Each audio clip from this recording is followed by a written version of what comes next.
सीखने के लिए। उसे जीवन में नई नई बातें मिलती रहती हैं और प्रगति का पथ प्रशस्त रहता है। जीवन भर बुद्धि के द्वार खोल कर रखने हैं, कुछ लोग बंद कर देते हैं, सीख लिया बहुत कुछ, बस हो गया, अब नहीं। या दूसरों कहेंगे तुम हमें क्या सिखाओगे। तो आज हम इस सुंदर टॉपिक को लेकर चलेंगे। मेरा लक्ष्य ये रहता है, आज भी यही है, भाषण नहीं, आप सभी अपने पर बहुत सूक्ष्म दृष्टि डालेंगे, अपने जीवन को देखेंगे। जीवन में वो सब कुछ है जिसके लिए जीवन मिला है। सुख शांति, सफलता, पॉजिटिविटी, संबंधों में बहुत मधुरता और भी कई सारी चीज़ें जिससे हम जीवन का आनंद ले सकते हैं, इस यात्रा को सुखद बना सकते हैं, वो है तो सभी अपने पर दृष्टि डालेंगे। एक बात ठीक है ना, पसंद है। दूसरी बात, स्वयं को कहीं ना कहीं बदलेंगे। बिल्कुल स्पष्ट रूप से हमें जान लेना चाहिए, यदि हमें सफलता नहीं मिल रही है, कहीं ना कहीं गड़बड़ है, उसे ठीक कर लेने से सफलता का मार्ग खुल जाता है।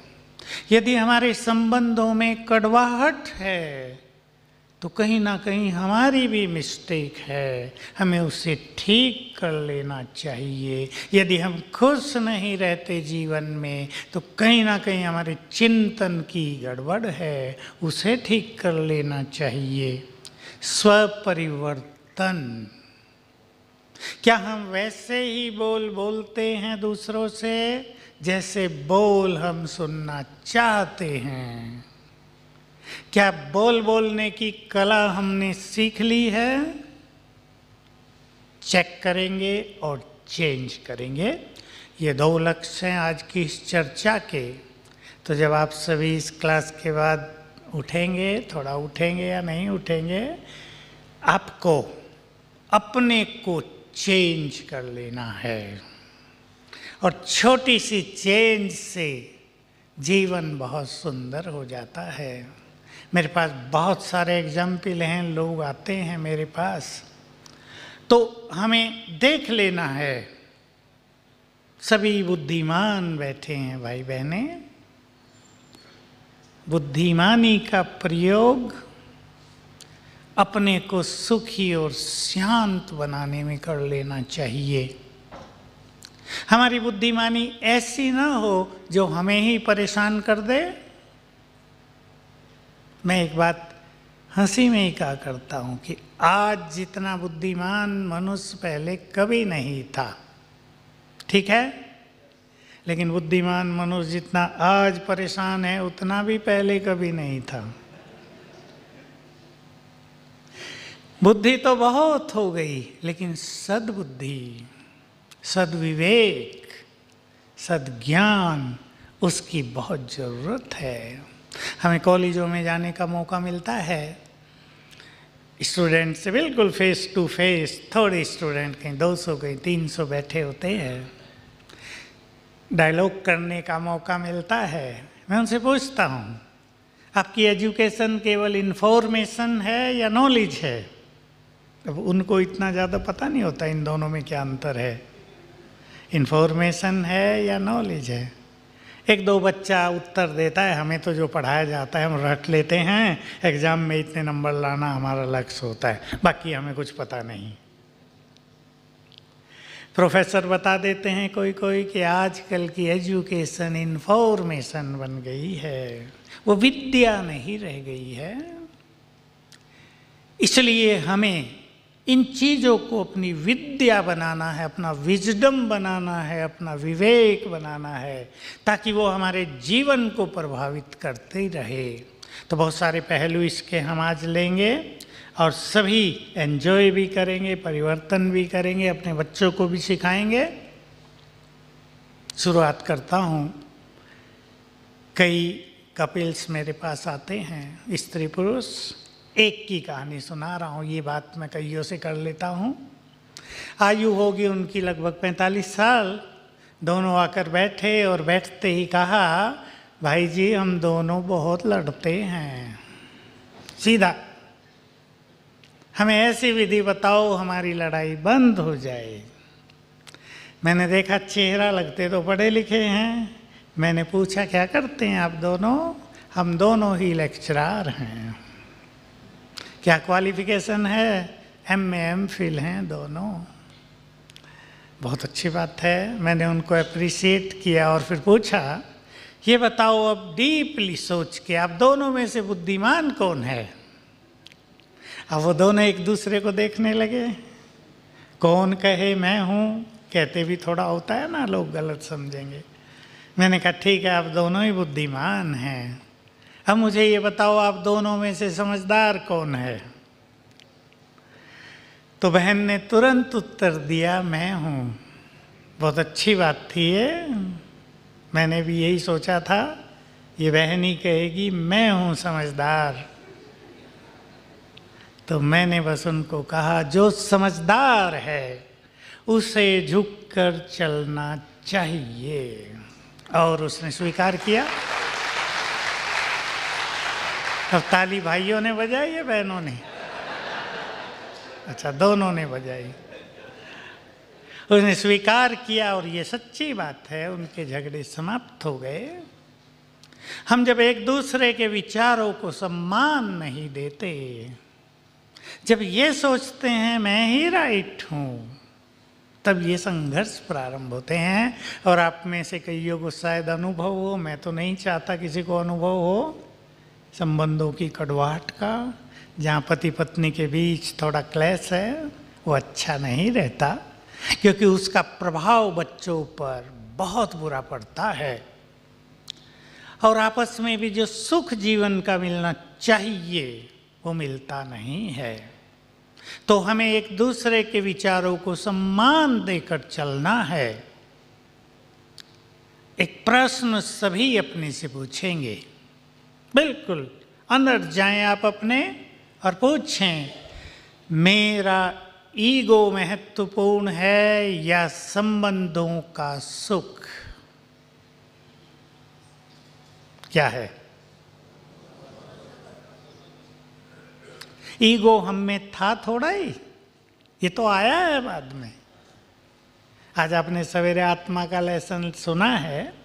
आत्मा तो बहुत पवित्र, मूल रूप से संपूर्ण शांत, बहुत शक्तिशाली, बहुत सुखी है। हमने गड़बड़ कर दी, उसमें और चीज़ें डाल दी, जैसे सोना बिल्कुल प्योर हो और हम मिलवाते चले जाएं कुछ कुछ। ये गड़बड़ हमने की है। तो हमारा ईगो इम्पोर्टेंट नहीं, हमारा अहम इम्पोर्टेंट नहीं है, अभिमान इम्पोर्टेंट नहीं है। मैं थोड़ा सा आपको कहना चाहूँगा, बहुत ब्रीफली, जो कुछ हमारे पास है। आप में से कई बहुत पैसे वाले हैं, कई बहुत अच्छे पद पोजीशन वाले बैठे हैं, कईयों के पास बड़ी बड़ी फैक्ट्रियाँ और कंपनी हैं। आप में से कईयों को बहुत मान सम्मान प्राप्त है जीवन में, कईयों के परिवार बहुत सुंदर हैं। एक ही बात ध्यान में रखकर चलना है, ये सब कुछ जो मुझे मिला है वो प्रभु देन है। स्वीकार है? बोलो पीछे वाले भाई, स्वीकार है? ये हम लोगों ने प्रैक्टिस की, मैंने की बहुत अपने जीवन में। हमें ईश्वरीय ज्ञान मिलता है और उसमें सूक्ष्म से सूक्ष्म चेकिंग करने को मिलता है अपनी। और हमारे आध्यात्म के मार्ग पर मैं और मेरा, इसको छोड़ना ही एक मुख्य लक्ष्य होता है। इसको छोड़े बिना इस मार्ग पर कोई भी अपने जीवन को दिव्यता से भर नहीं सकता। तो महसूस हुआ कि मनुष्य को जब ज्ञान भी बहुत मिलता है तो भी उसमें कहीं ना कहीं ईगो आ सकता है। जब उसे सफलता बहुत मिलती है तो भी वो ईगो का शिकार हो सकता है। जब उसे समाज में मान और मान्यता बहुत मिलती है तब भी कहीं ना कहीं अभिमान प्रवेश करने की संभावना होती है। जब उसके बच्चे बहुत योग्य, सफल, बुद्धिमान हो जाते हैं तो भी कहीं ना कहीं सूक्ष्म अभिमान आ सकता है। और ये याद रखेंगे, बहुत सूक्ष्म, इसको हम सीक्रेट कहते हैं अध्यात्म का। जिस चीज का भी हमें अभिमान आ गया उसका सुख समाप्त होने लगेगा। ध्यान रखेंगे आप। धन का अभिमान आ गया, धन का सुख नहीं ले पाएंगे। बुद्धि का अभिमान आ गया, हमारी बुद्धि हमें परेशान करने लगेगी ज़्यादा सोच सोच कर। हमें मान सम्मान बहुत मिल रहा, उसका अभिमान हो गया तो ये मान सम्मान हमारा नष्ट हो सकता है, या उसका अभिमान हमें कष्ट दे सकता है, हमें सुख शांति से वंचित कर सकता है। तो सभी इस बात पे बहुत ध्यान देंगे, जो कुछ मुझे प्राप्त है वो सब ईश्वरीय देन है, प्रभु प्रसाद है, भाग्य भी है या नहीं? आपने मेहनत करने वाले बहुत देखे होंगे, नहीं प्राप्त कर पाते कुछ। आपने बुद्धिमान बहुत देखे होंगे, नहीं सफल हो पाते जीवन में। भाग्य भी जब साथ देता है मेहनत के साथ तो जीवन चमकने लगता है। ये बहुत इम्पोर्टेंट बात है, इससे जीवन जीने का बहुत सुख मिलेगा।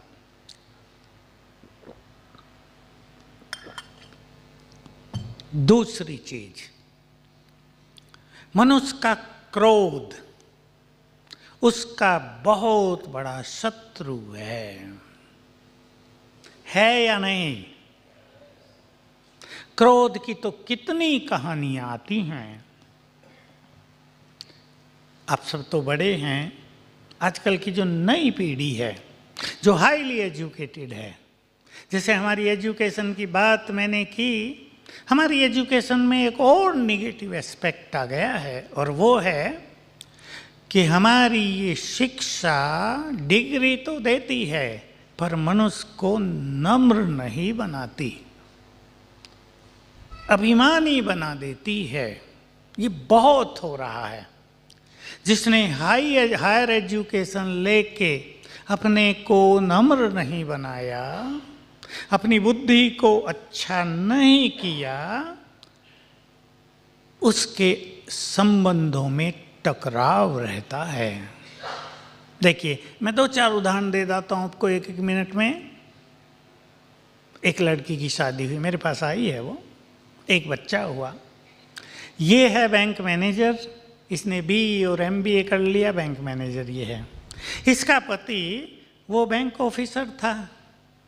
अब इसको ये अभिमान, मैं तुमसे हायर पोस्ट पर हूँ, मैं ज़्यादा कमाती हूँ, और उससे इसका व्यवहार बिगड़ने लगा। 2-4 साल में ही बिगड़ गया, इसके बोल बिल्कुल खराब हो गए। आखिर वो इसे छोड़ के दुबई चला गया। अब आता ही नहीं, डिवोर्स नहीं दे रहा है पर आता ही नहीं। इसको एक छोटी बच्ची है, मेरे पास आई अभी कुछ दिन पहले, यहाँ आई थी ऐसे ही प्रोग्राम में, ज्ञान उसने ले लिया। अब कहती है मुझे अपने पति को बुलाना है, विधि बताओ, कोई समाधान चाहिए मुझे। मैंने कहा भगाया किसने उसे? फिर कहने लगी मैंने रियलाइज कर लिया सचमुच वो बहुत अच्छा व्यक्ति है। मैं कितना बोलती थी वो चुप रहता था, मैं गुस्सा करती थी वो मुस्कुराता रहता था। पर आखिर मनुष्य कब तक सहन करेगा भाई? उसने सोचा, हे देवी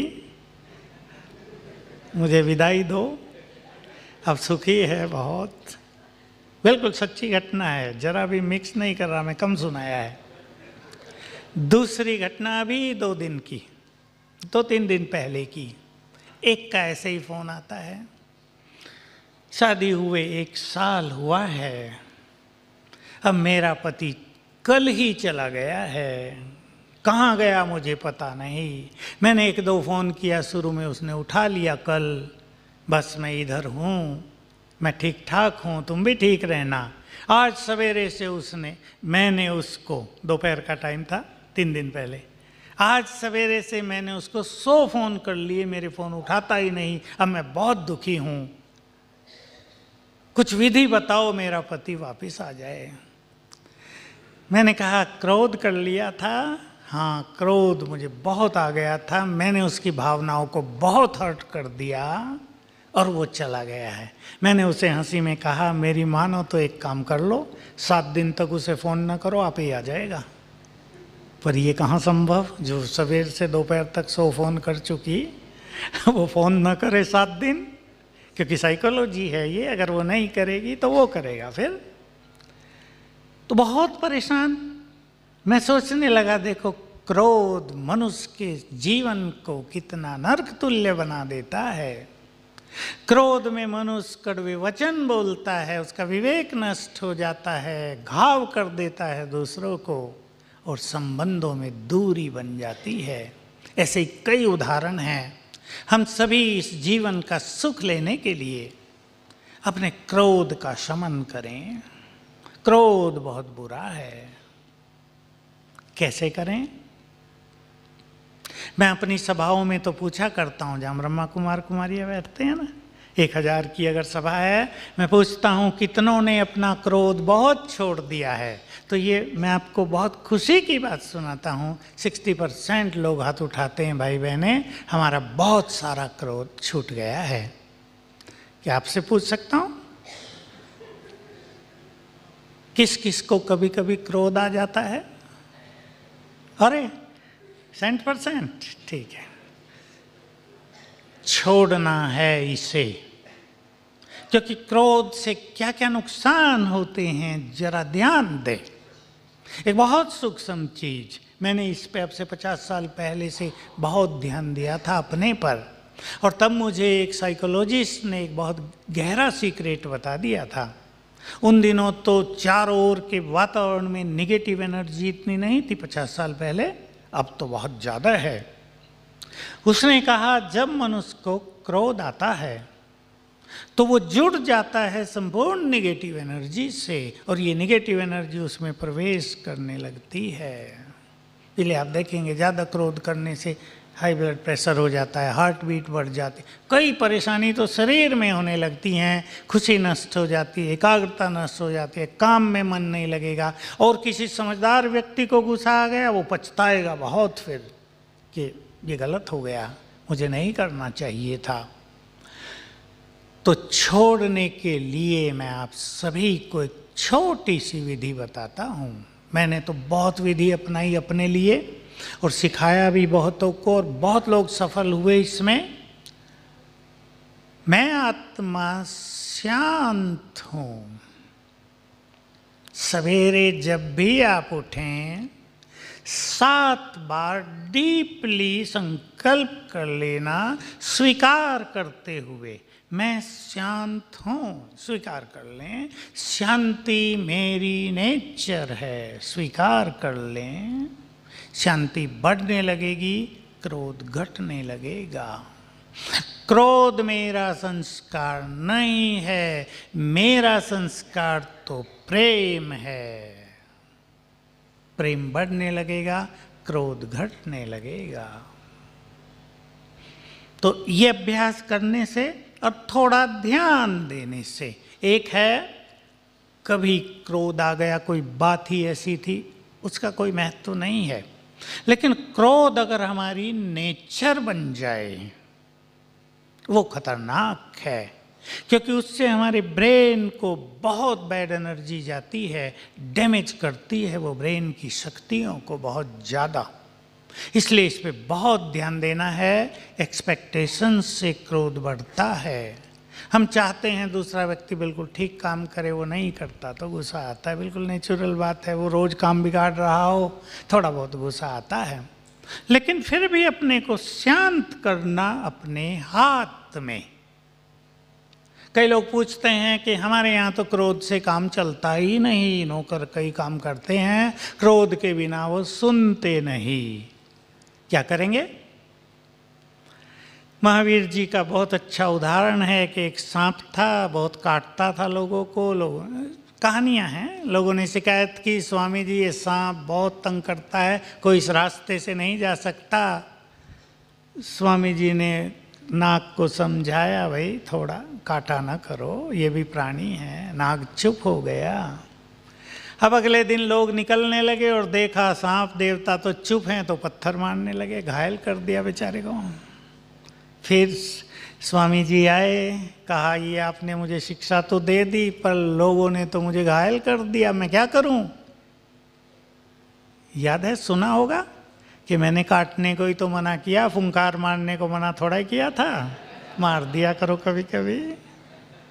तो बस जहाँ आपका क्रोध बिना काम नहीं चलता, वहाँ जरा सी फुंकार मार दिया करो, लेकिन चित्त में क्रोध की अग्नि न जले।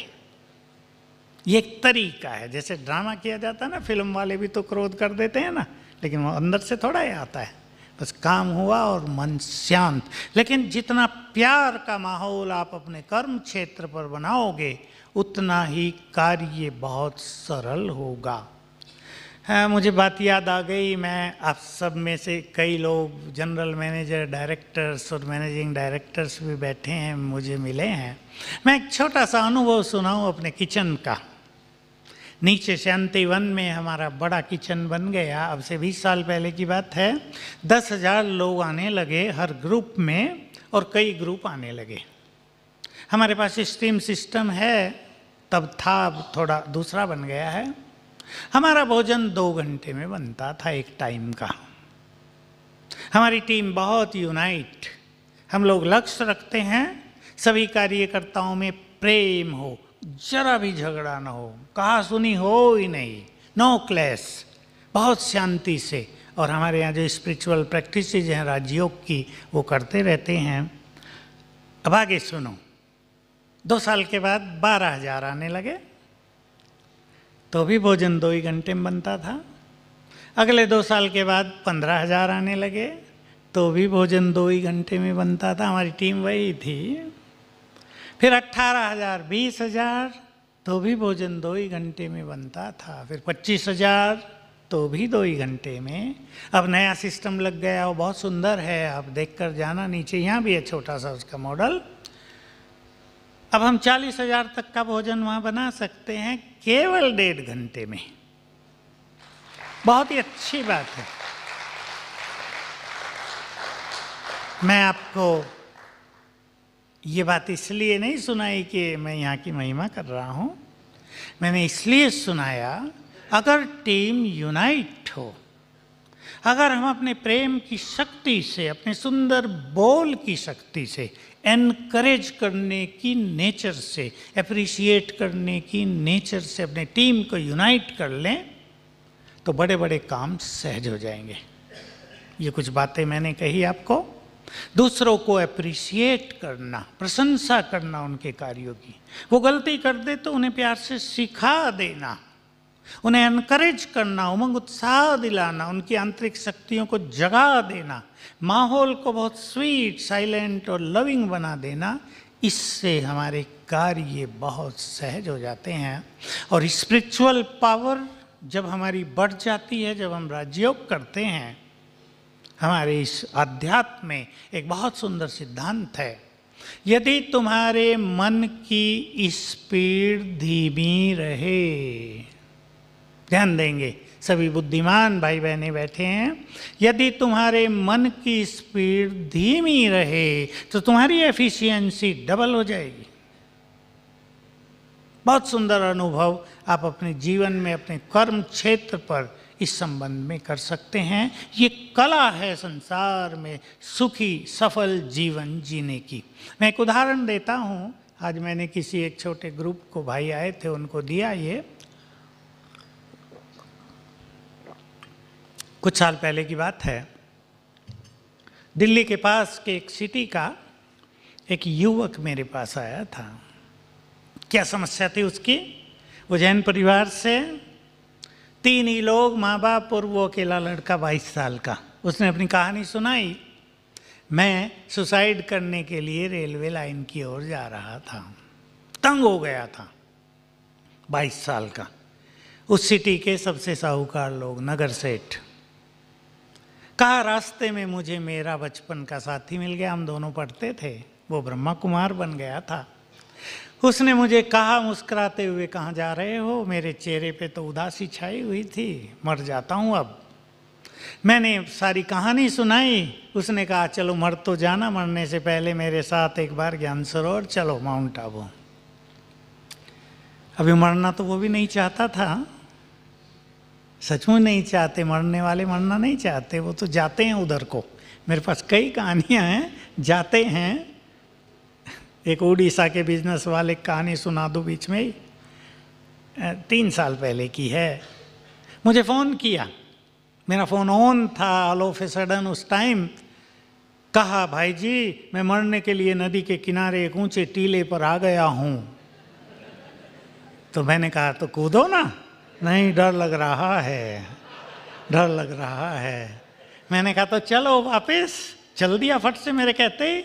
उसको जैसे इंतज़ार थी कोई मुझे कह दे कि वापस चलो, और मैं उसे फ़ोन से बात करता आया और उसको घर तक ले आया।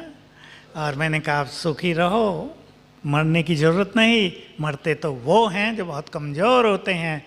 वो मुश्किल से 28 साल का होगा, तुम अभी युवक हो, ज़रा बोल्डली चलो, समस्याओं से घबराओ नहीं, ये तो आती हैं और चली जाती हैं।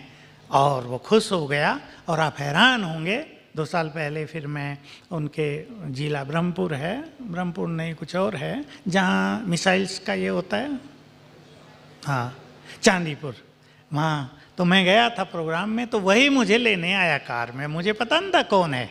उसने अपना परिचय दिया, मैं वही हूँ भाई जी, और ये मेरी कार 28 लाख की है। अब मेरा बिजनेस सुंदर चलने लगा। बस मैंने उसे कहा वो तुम्हारा बैड टाइम था, वो बीत गया ना। बस उसके बाद सुखद दिन आने वाले थे, तुम मर जाते तो ये सब खत्म हो जाता। तो मनुष्य के जीवन में कभी कभी ऐसा बैड टाइम आता है, उसको शांति से बिता देना चाहिए, फिर सुनहरे क्षण हमारा इंतजार करते हैं। अब कहानी सुनो उस जैनी लड़के की। तो यहाँ आए, मेरे से मिलाया, मैंने उससे पूछा, सब बताया उसने। मैंने पूछा क्या, क्यों परेशान हो? हमें सीखना है इस कहानी से बहुत सुंदर बात। कहा मैं फैक्ट्री में जाता हूँ, कुछ काम करा के आता हूँ, पापा जाते हैं उसे सबको कैंसिल कर देते हैं। मुझे भी गुस्सा आता है, फिर वो कुछ काम करा के कहते हैं, मैं जाता हूँ, मैं उनका सारा कैंसिल करा देता हूँ। कहा ये संघर्ष हमारा चल रहा है दोनों का। अब मैं तंग हो गया हूँ, हम 3 तो लोग हैं, घर नहीं महल है हमारे पास, तीनों के मुंह 3 दिशाओं में रहते हैं, हम कभी साथ में खाना भी नहीं खाते, बात भी नहीं करते हैं, मैं बहुत तंग हो गया हूँ। अब देखिए, एक और पैसा और संबंधों का सुख न होने के कारण क्या मनुष्य की मनोदशा होती है। ये इससे हम सीखते हैं कि हम एक दूसरे के विचारों को सम्मान दें। मैंने उसे सिखाया, अब शुरुआत तुम्हें करनी है, पापा तो तुम्हारे बड़े हैं ना, उनमें ईगो हो सकता है, तुम में नहीं होना चाहिए। अब जो काम वो करा के आए तुम उसको आगे बढ़ाना। और उसने शुरू किया और फिर मुझे बताया कि अब जो काम मैं कराता हूँ पापा आगे बढ़ाते हैं। बदल गया सब कुछ। हमारे थॉट्स, हमारा व्यवहार दूसरों को वैसा ही व्यवहार करने के लिए प्रेरित कर देता है। हमारा ईगो दूसरे के ईगो को बढ़ा देता है, और हम जब अपने को बदलते हैं तो दूसरा भी बदलने के लिए तैयार हो जाता है। बहुत सारे केसेज में मैंने एक छोटा सा एक्सपेरिमेंट कराया। मेरी ये शुभ भावना है आप सभी का स्त्री पुरुष का संबंध बहुत स्वीट होगा ही, है ना सबका? थोड़ी धीमी आवाज है, चलो कर लेना। पति पत्नी झगड़ रहे हैं, पति सोच रहा ये बदले, पता नहीं कब बदलेगी, तो पत्नी भी वही सोच रही ये बदले, पता नहीं कब बदलेगा। दोनों एक दूसरे के बदलने की इंतजार कर रहे हैं। अब एक को सिखाया जाता है, ये उंगली दूसरे की ओर करने के बजाय जरा अपनी ओर कर लो, मुझे बदलना है। जैसे ही एक व्यक्ति ये उंगली अपनी ओर करता है, दूसरा भी उंगली अपनी ओर कर लेता है, मुझे बदलना है। ये बहुत सुंदर कला है, इसको सभी अपनाएंगे, अपने को बदलेंगे, बहुत अच्छा होगा। अभी अभी 3-4 दिन पहले हम ईश्वरीय महावाक्य सुन रहे थे। हम लोगों को बहुत सुंदर ईश्वरीय महावाक्य सुनने का रोज भाग्य मिलता है, और ये हमारे जीवन को बदलने के लिए, सुख शांति के लिए बहुत सुंदर बात होती है।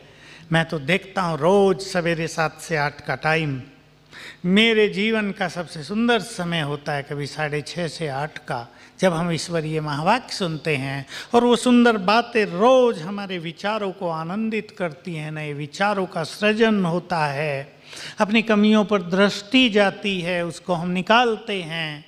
बहुत सुंदर ये चीज है। आप सब भी इसका बहुत फायदा उठाया करें। तो एक सुंदर बात सुना रहा हूँ। विदेशियों का टर्न था, उसके सम्मुख शिव बाबा आते हैं, बोल रहे थे कि विदेशियों में बचपन से ही सहनशीलता की बहुत कमी होती है। मैंने भी देखा। तो क्या करते हैं वो? साथी को बदल देंगे, नौकरी का स्थान बदल लेंगे, लेकिन खुद को नहीं बदलेंगे। बहुत सुंदर ये बात है, मैं इस पर आपको ले चलता हूँ। इससे पहले एक हंसी की बात सुना देता हूँ। विदेशों में कई जो क्रिश्चियन कंट्रीज हैं ना, लोग कहते हैं हमारे यहाँ 3 डब्लू हैं, उन पर कभी विश्वास नहीं होता हमें। 3 डब्लू बताएंगे कौन कौन से? ठीक बोल रहे, होके आए होंगे आप विदेश में। वाइफ, वेदर और वर्क। इसलिए सबके अकाउंट अलग अलग रहते हैं, सबकी कारें अलग अलग रहती हैं, घर पे नाम अलग अलग रहते हैं। और जैसे मैरिज होती है, उन्हें पता होता है पता नहीं कब विदाई हो जाए, पहले से ही तैयार रहते हैं। तो देखिए मेंटलिटी कितनी निगेटिव है, शुरू से, पहले दिन से ही इसका प्रभाव जीवन पर बुरा पड़ता है। तो मैं ये बता रहा था, वहाँ वर्क लोग बदलते ही रहते हैं, कई कई तो 6-6 मास में बदलते हैं। मैं पूछता था क्यों बदलते हो? अरे 6 मास इन लोगों के चेहरे देखते देखते बोर हो गए, अब किसी और के देखेंगे। मेरे पास आते हैं, यहाँ पूछते हैं तुम किचन में ही हो शुरू से, 50 साल हो गए। मैंने कहा बोर नहीं होते क्या? भारत वाले लोग बोर नहीं होते।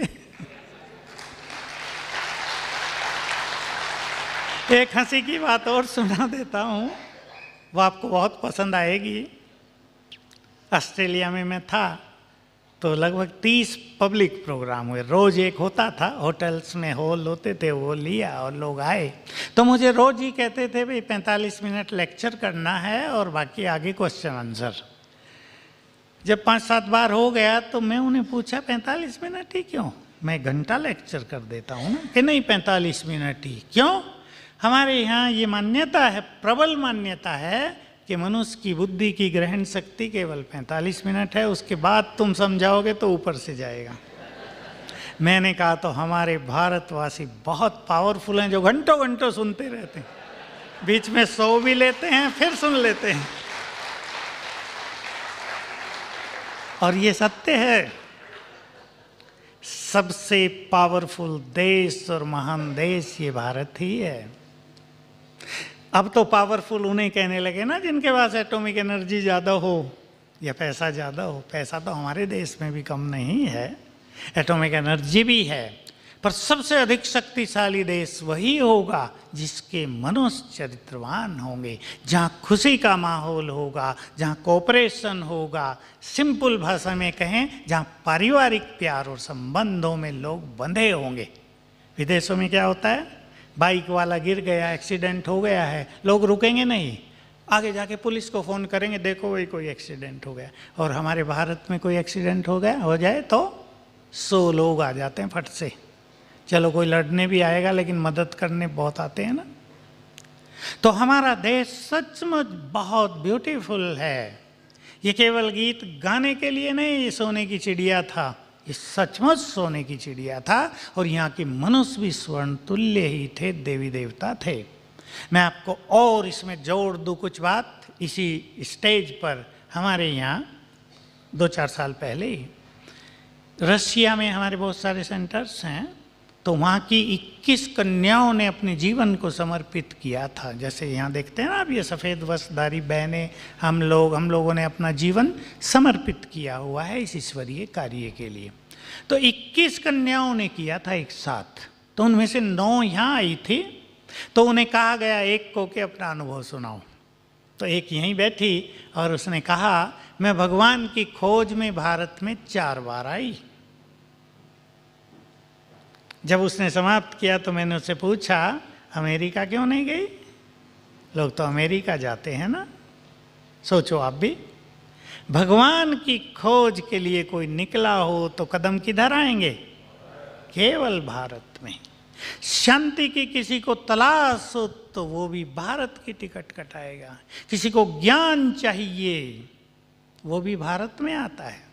ज्ञान, ये पढ़ाई नहीं, सांसारिक पढ़ाई के लिए तो अभी भारत भी बहुत आगे निकल गया है। लोग कोई अमेरिका जा रहा है, कोई ऑस्ट्रेलिया, कोई इंग्लैंड जा रहा है, लेकिन ज्ञान संसार में किसी को भी चाहिए भारत में आता है। आपने सुनी होगी, किसी ने पढ़ी हो, उस एक सन्यासी की बायोग्राफी जो लंदन में एक बहुत बड़ा वकील था, लीडिंग एडवोकेट था, 53 साल की आयु में बहुत परेशान अपने कोर्ट में चक्कर खा के गिर गया था। उसकी बुक का नाम है monk who sold his Ferrari, एक सन्यासी जिसने अपनी फरारी कार बेच दी थी। हाँ, रोबिन शर्मा की है वो। तो देखिए, जब वो बहुत परेशान हुआ, पैसा था उसके पास, कई लैंड खरीदे हुए थे उसने, आइलैंड होते हैं ना सागर के बीच में। तो ज्ञान की जब उसको इच्छा हुई तो सीधा भारत में आया, कश्मीर में आया, पहाड़ियों पे चढ़ा। उसको बताया वहाँ एक संत रहते हैं, कुछ वहाँ तुम्हें सद्ज्ञान मिलेगा। तो देखिए, संसार में सब कुछ हो सकता है, परंतु सुख, शांति, प्रेम, आनंद, सहयोग, ज्ञान, प्रभु मिलन, ये भूमि केवल भारत ही है इन सब के लिए। हम सचमुच बहुत भाग्यवान हैं। और अब हम, यानी हमारा देश, इस ओर बढ़ रहा है। मैं आपको भविष्य के बारे में कुछ कह देता हूँ। इस संसार के लिए बहुत बैड टाइम आ रहा है। ये संसार विश्व युद्ध की चपेट में आ जाएगा थोड़े ही सालों में। आप सब समाचार तो सुनते ही होंगे किम जोंग जैसे तानाशाह जहाँ संसार में हो, वो कब तक माफ़ करेंगे लोगों को। और उधर ट्रंप जी हैं, और लोगों में एक वो हो रहा है क्रेज जैसा। आज ईरान ने कर दिया मिसाइल का परीक्षण। तो ये चल रहा है क्योंकि इस संसार को बदलना है। बहुत ध्यान से सुन लेना जो मैं आपको कहने जा रहा हूं। लेकिन भारत के लिए गुड टाइम आता जाएगा, थोड़ा परिवर्तन होगा यहाँ भी, लेकिन बहुत सुंदर समय आता जाएगा। और ये हमारा देश जो भगवान की जन्म भूमि और कर्म भूमि है, जिस धरा पर भगवान के चरण पड़ते हैं, जिस पावन भूमि पर देवताओं को जन्म मिलता है, जहाँ श्री राम, श्री कृष्ण, हनुमान जैसे महावीर पैदा होते हैं, ये भारत स्वर्ग बन जाएगा। और जैसा हमारे प्रधानमंत्री ने कहा है, हम तो बहुत साल से कह रहे हैं, उन्होंने तो अभी कहा है, भारत को विश्व गुरु बनाना है। ये बनेगा क्योंकि यहीं से लाइट, माइट, पीस, प्योरिटी के वाइब्रेशंस संसार में जाएंगे। यहीं से सद्विवेक संसार में फैलेगा। शांति का केवल संदेश नहीं, शांति के वाइब्रेशन संसार में फैल जाएंगे यहाँ से। तो मैं आपको लास्ट लाइन बोल कर आगे चलता हूँ। मैंने अपनी आँखों से, देखिए आप सोच रहे होंगे ये छोटी छोटी आयु की बहनें, इन्होंने अपना सफ़ेद साड़ियाँ पहन ली हैं, जीवन को अर्पित कर दिया है इस महान कार्य में। क्यों कर दिया? ये क्या हो गया इनको? कई तो कहते हैं पागल हो गए, कई कहते हैं इनको कोई काम धंधा नहीं होगा इसलिए यहाँ आ गए, कई कहते हैं इनको नौकरी नहीं मिली होगी इसलिए यहाँ आ गए। बिल्कुल नहीं। संसार के हर समुदाय के लोग यहाँ पर हैं जिन्होंने अपने जीवन को डेडिकेट किया। बहनें बहुत हैं, मुस्लिम समुदाय से भी हैं, जैन समुदाय से हैं, सिख परिवारों से है, हिंदू के भिन्न भिन्न संप्रदायों से हैं। क्यों उन्होंने जीवन समर्पित किया? हाईली एजुकेटेड हैं, कई वकील भी हैं, कई MBA करके समर्पित हो गई, कई MTech करके समर्पित हो गई हैं। बहुत अच्छे अच्छे परिवारों की भी हैं, साहूकार घरों की भी, तो बिल्कुल गरीब घरों की भी हैं। क्यों अर्पित किया होगा अपने जीवन को? कुछ तो रहस्य होगा ना। क्यों ये पवित्रता का मार्ग चुना? क्यों इन सब ने सफ़ेद साड़ियाँ धारण कर ली? तो मैं वही एक लाइन आपको बोल रहा हूँ, जिसको ध्यान से सुन लेना। हमने अपनी आँखों से इस धरा पर जो निराकार परम सत्ता है उसको उतरते हुए देखा है हजारों बार, उसे मिलन किया है। इन सब ने ये जीवन त्याग भरा, सादगी भरा इसलिए अपना लिया है क्योंकि इनका प्रभु मिलन हो गया है। और आप सबको मैं यही कहूँगा, क्योंकि परमात्मा हमारे परमपिता हैं या नहीं? कल आपको सवेरे इसका लेसन मिल जाएगा अच्छी तरह। वो हमारे परम पिता हैं, ये आज मिल गया होगा शायद, भगवान का परिचय आज हो गया ना। वो हमारे परम पिता हैं। पिता से मिलना हमारा अधिकार है। आप सबका प्रभु मिलन होगा, हो सकता है नहीं? आप जरा सा आगे बढ़ें, प्रभु मिलन के सुखद क्षण, परमानंद से भरे हुए क्षण आप अनुभव कर सकते हैं। और जब हमारा प्रभु मिलन हो जाता है, कई लोग सोचते हैं भगवान से मिलन हो जाए, उसके दर्शन हो जाएं तो शायद मनुष्य संसार छोड़ के जंगल में चल देगा। ऐसी बात नहीं, फिर तो जंगल भी संसार बन जाएगा ना। कितने लोग जाएंगे जंगल में? अब जंगल वाले सन्यासी शहरों में आ गए तो हमें जंगल में जाने की क्या ज़रूरत है भाई? ठीक बात है ना। अधिकार है हमारा उससे मिलने का। मैं आप सभी को यही बात कहूँगा, यहाँ जो ज्ञान दिया जा रहा है वो उसके द्वारा दिया जा रहा है। यहाँ आपको शास्त्र पढ़ के नहीं सुनाए जा रहे हैं, यहाँ भागवत की कथा नहीं सुनाई जा रही है, सीधा ज्ञान दिया जा रहा है। बाबा के बहुत सुंदर शब्द थे। बाबा हम किसी और को नहीं कहते, निराकार को कहते हैं। बहुत सुंदर शब्द थे। मैंने फैक्ट्री खोली है। आप लोगों ने भी खोली है ना, कईयों ने फैक्ट्री। भगवान ने फैक्ट्री खोली है। बताओ क्या बनता है?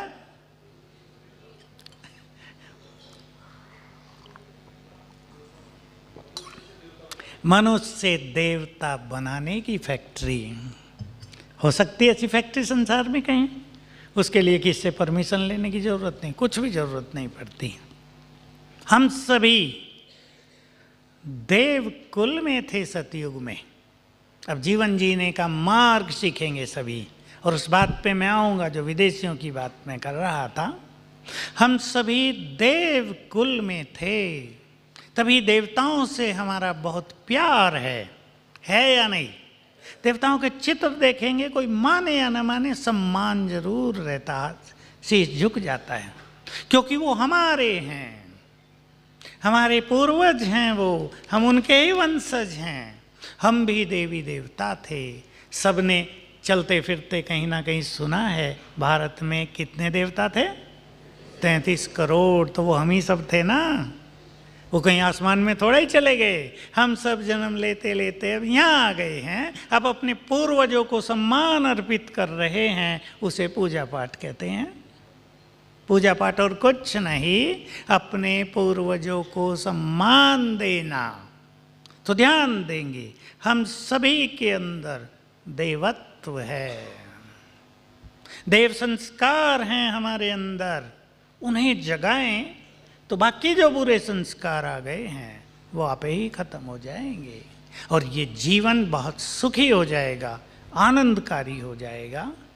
मैं चाहूँगा हम सभी 1 मिनट डीप साइलेंस में बैठे, जरा फोकस करेंगे, रेड लाइट करें।